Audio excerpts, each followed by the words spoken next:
आपको इस वीडियो में बताऊंगा कि 2025 में महाकुंभ मेले में ये जो बाबा है ITN वाले बाबा, इनका सच क्या है। और इन्होंने खुद बताया है कि IIT बॉम्बे से पढ़ाई किया है, इंजीनियरिंग एरोस्पेस की पढ़ाई। तो इनका जॉब भी था। बाबा ने खुद बताया है कि 36 लाख सालाना इनकम था बाबा का। परंतु इनका असली नाम क्या है ITN बाबा का, मैं आपको बताता हूँ।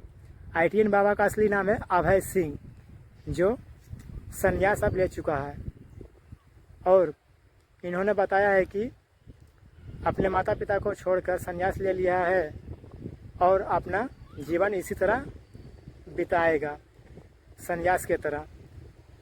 हम लोगों का रुचि है कि बाबा के बारे में और भी ज़्यादा जानकारी मिले और ITN बाबा को हम अच्छे से जान सकें, कौन है, क्यों है, और 36 लाख सालाना पैसा मिल रहा है, फिर भी संत क्यों बन गए, साधु क्यों बन गए। 2025 के महाकुंभ मेले में जो बाबा आए हैं कुछ विशेष है। सभी लोग इनका इंटरव्यू ले रहे हैं, पत्रकार हैं, यूट्यूबर है, और हम लोग का रुचि भी है कि बाबा के बारे में और ज़्यादा जान सके। तो बाबा ने क्या बताया है आज इस वीडियो में देखिए। साधु हैं, संत हैं, क्या आप दीक्षित हैं, आप हैं क्या? क्योंकि हमने सुना है कि आप IITN हैं और IITN के बाद मैं ये साधु की वेशभूषा देख रहा हूँ। सही साल बचा रहा है, इससे क्लियर हो जाएगा काफी कुछ। मेरे को कुछ भी नहीं होना है, बट ये दुनिया कुछ भी नहीं होने देती है। उसको लेवल पसंद है। लेवल पसंद है, लेवल लगाते हैं ना लोगों के, लेवल से ही तुम जानते हो। जैसे आपने भी ऐसे लेवल लगाए कि IIT का लेवल, IIT का लेवल, साधु का लेवल, संत का लेवल, इसका लेवल, उसका लेवल। बट मेरा तो मेन मकसद तो कुछ भी नहीं होना है। तो क्या होना है? वही कुछ भी नहीं होना है, जो शिव है।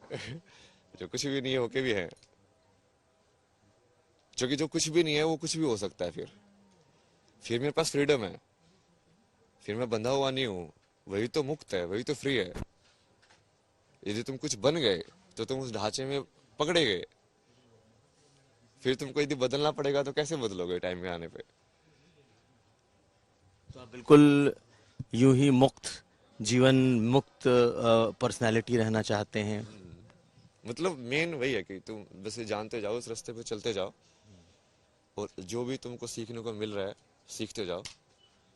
जैसे भी सीखने को मिल रहा है सीखते जाओ। और जब ये पूरा कर्म का चक्र जो पूरा हो जाएगा, फिर अपना मतलब तुम पास हो जाओगे क्लास में। ये जो ब्रह्मा की बनाई हुई पूरी क्लास है कि हाँ तुम इस खेल में जाओ खेलना, मतलब उस खेल को तुमने पूरा खेल के अब तुम मास्टर हो गए हो। अब तुमको उस खेलने में तुम कैसे भी खेल सकते हो, तब तुमको इंटरेस्ट ही नहीं लेगा खेलने में, वहाँ छोड़ो। तो फिर वो जैसे वो पुनर्जन्म का जो कॉन्सेप्ट होता है, फिर तुम नीचे नहीं आओगे फिजिकल बॉडी के अंदर। IITN वैरागी बाबा आज फिर हमारे साथ हैं। ये नाम इसलिए क्योंकि ये नाम शायद हम ही लोग के बीच से उनको मिला है, बाकी तो उनके ढेर सारे नाम हैं। बाबा आज आप फिर से एक बार ABP न्यूज़ पर हैं, और जब से आप चर्चा में बने हैं उसके बाद आपने ABP न्यूज़ पर ही अपना वो Instagram ID लोगों को बताया था। फिर लोग उस ID को लोगों ने स्क्रॉल किया और आपके ढेर सारे कंटेंट्स लोगों ने जाने और सुने हैं। उसी बीच में कुछ चीज़ें उससे लोगों ने उठा करके तमाम सवाल भी खड़े किए हैं, इसलिए उस पर आपका जवाब वाजिब हो जाता है। लोगों ने आपके फैमिली को लेकर के जो आपने बात कही थी, पेरेंट्स को लेकर के जो आपने बात कही थी, उस कॉन्टेक्स्ट में लोग आपसे जानना चाहते हैं। क्योंकि हर एक जो हम लोग, जैसे अब हमारे पेरेंट्स हमारे लिए जो भी कर रहे हैं तो कहीं ना कहीं हम उनके लिए रिवर्ट करें, ये सब मानते हैं। लेकिन आपकी जो रील थी वो कहीं ना कहीं इससे कहीं ना कहीं कुछ इतर थी। आपकी भाव क्या है इस पर? तो मैंने रील भी बनाई ना पहले। भारत में आध्यात्मिकता में सबसे बड़ी जो प्रॉब्लम है पेरेंट वाली है। लाइक क्या एक इंडिपेंडेंट सोल को जो बड़ी है, उसको ये फैसला भी नहीं है कि वो अपनी लाइफ के डिसीजन ले सके। फिर फ्रीडम क्या हुई? फिर तो पेरेंट्स ने खरीद लिया उसको, स्लेव बुला लिया। मतलब कि मैंने अपना एक पैदा किया है तो वो मेरी मर्जी का स्लेव है। वो तो आत्म कुछ भी कर सकते हैं ना वो तो। स्पेशली उसमें भी वो पेरेंट का रोल आ क्यों रहा है? अभी जैसे अभी आप उस कहानी को बीच में लेके क्यों आ रहे हो? मैं एक इंडिपेंडेंट इंसान हूँ, मैं अपने रास्ते पे मैं अपना काम कर रहा हूँ। उसमें मैंने कोई गलत किया, कुछ इलीगल किया, कुछ और किया नहीं। बट जानबूझ के मोरालिटी के नाम पे एक ऐसी एक घुसा दिया गया ना लोगों के दिमाग में, और वो जानबूझ के तुमको उसी माया में बांध बांध के घुमा रहा है। पेरेंट्स ने जबरदस्ती कोटा भेज दिया तो वहाँ पे पढ़ाई करने चले गए, पढ़ाई नहीं हुई, सुसाइड कर लिया। क्यों भाई? वही ना, जबरदस्ती वो हो रही है। पेरेंट्स के ऊपर कोई लो है इसके ऊपर, कि पेरेंट्स के दबाव के ऊपर जो प्रेशर पड़ता है बच्चों के ऊपर, जो असर होता है, जैसे आपस में मेंटल वायलेंस का तो उसमें तो है, डोमेस्टिक में, ह्यूमन और हस्बैंड और वाइफ में, बच्चों में है। ना कि बच्चा उतना शायद सोचने में सक्षम नहीं होता है और इसलिए माँ बाप उसको एक रास्ता दिखाना चाहते हैं, इसलिए शायद इस तरीके की चीजें होती। बट उनसे पहले माँ बाप को भी रास्ता पता होना चाहिए ना, अंधा तो अंधे को कहाँ लेके जाएगा। माँ बाप तो हमसे उम्र में बड़े हैं, तजुर्बे में बड़े हैं और जाहिर सी बात है अपने बच्चे के लिए सब अच्छा ही सोचते हैं, तो इसलिए शायद वो जो हमारे बारे में सोचें वो बेहतर ही हो हमारे कल को। और बहुत से लोग जो आज की जनरेशन में अच्छा कर रहे हैं उनके पेरेंट्स का तो योगदान है। पूछेंगे यार, ये सब आप मतलब घुमा फिरा के क्या बातें करना चाहते हो। सी, पेरेंट्स का योगदान होता है, पर पेरेंट्स होने से ही कोई अच्छा या बुरा हो जाता है? बोलो। आप बोलते हो ना माँ बाप अपने बच्चे के लिए अच्छा ही सोचते हैं, पक्का 100% बोल रहे हो? मैं केस दिखा दिए नहीं सोचते फिर? बताइए। नहीं, आपने न्यूज़ कभी कवर नहीं की। हाँ, बहुत कुछ होता है बेच भी देते हैं बच्चे को, बहुत कुछ करते हैं, रेप भी कर देते हैं, मार भी देते हैं, फेंक भी देते हैं। तो ये एब्सोल्यूट स्टेटमेंट तो नहीं है, बट इसका एब्सोल्यूट बना दिया गया है कि वो तो माँ बाप बनने के बाद संत बन गए हैं, वो बुरा सोचने की कैपेबिलिटी नहीं है उनके अंदर। ऐसे थोड़ी होता है तो वो भी इंसान ही।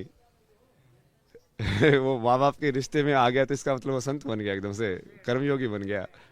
वो भी अपने स्वार्थ के बारे में सोचता है। हर इंसान सबसे पहले अपने स्वार्थ के बारे में सोचता है, चाहे किसी भी रिश्ते में हो। इसलिए डाइवोर्स होते हैं, रिश्ते नहीं चलते। नहीं तो पति पत्नी का रिश्ता 7 जन्मों तक चलना चाहिए ना, क्यों नहीं चल रहा है? जब माँ बाप वाले अप्लाई कर रहे हो तो उससे पति पत्नी पे भी अप्लाई करो, ये भी लिखा हुआ शास्त्रों में। तो उसको भी डाइवोर्स हो, सबको भी बोलो, ऐसे ही बोला करो। बट उस पर तो ऐसे न्यूज़ कवरेज नहीं होती। ये माँ बाप वाला तो इसको तोड़ना पड़ेगा ना, ये तिलिस्म को। मैंने बहुत सारी रील डाली है इसके ऊपर बीच में, क्योंकि मैंने वो बार बार फील किया ना कि लोग इससे बहुत अटके हुए हैं। यही सवाल, वो यंग जनरेशन जो है ना, क्योंकि उनको गिल्ट में डाल डाल के माँ बाप ऐसा बना देते हैं कि हमने तेरे पे रहम किया है, हमने तेरे को पढ़ाया, मैं मालिक करके ना। तुम कौन होते पढ़ाने वाले? करता तुम हो कि करता भगवान है? तुमने किया कि भगवान ने किया है? मूर्त रूप में तो हमारे लिए भगवान ऐसा माना जाता है भाई। फिर मूर्त रूप में तो सभी भगवान है, आप भी भगवान हो मेरे लिए, नहीं हो क्या? नहीं हो क्या? ये चीज़ भी भगवान है, ये हवा भी भगवान है मेरे लिए। तो उसके लिए फिर मैं सिर्फ माँ बाप में क्यों देखूंगा? मैं तो सब में देखूंगा। छोटा क्यों सोचूंगा, बड़ा सोचूंगा।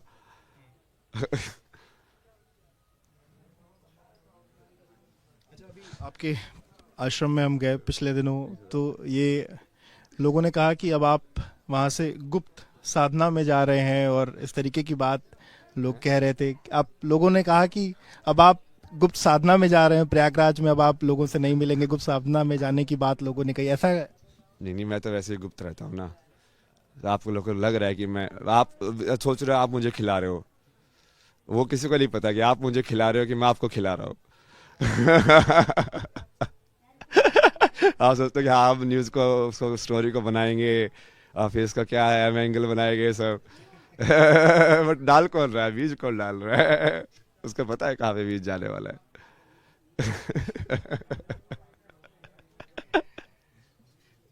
थोड़ा सा पर्सनल सवाल अगर आप जवाब देना चाहें। आपके जो तमाम चीज़ें वायरल हुई उसके बाद आपके पेरेंट्स तक भी लोग पहुंचे थे और कल ये ऐसा मालूम चला कि वो लोग भी शायद यहाँ आए थे पर मुलाकात नहीं हो पाई। अगर आप इस पर कुछ टिप्पणी करना चाहें। अरे यार, मेरे को मतलब ये नहीं है ना, मेरे पेरेंट्स से बात है मेरा। क्योंकि इस वाले ये मतलब तब होता, मैंने तो उनको पूरा धर्म निभाने के लिए पूरा बोला था कि अब मैं तो ऑलरेडी ज्ञान प्राप्त था मेरे को। मैंने बोला ठीक है, मैं अपना धर्म निभाने के लिए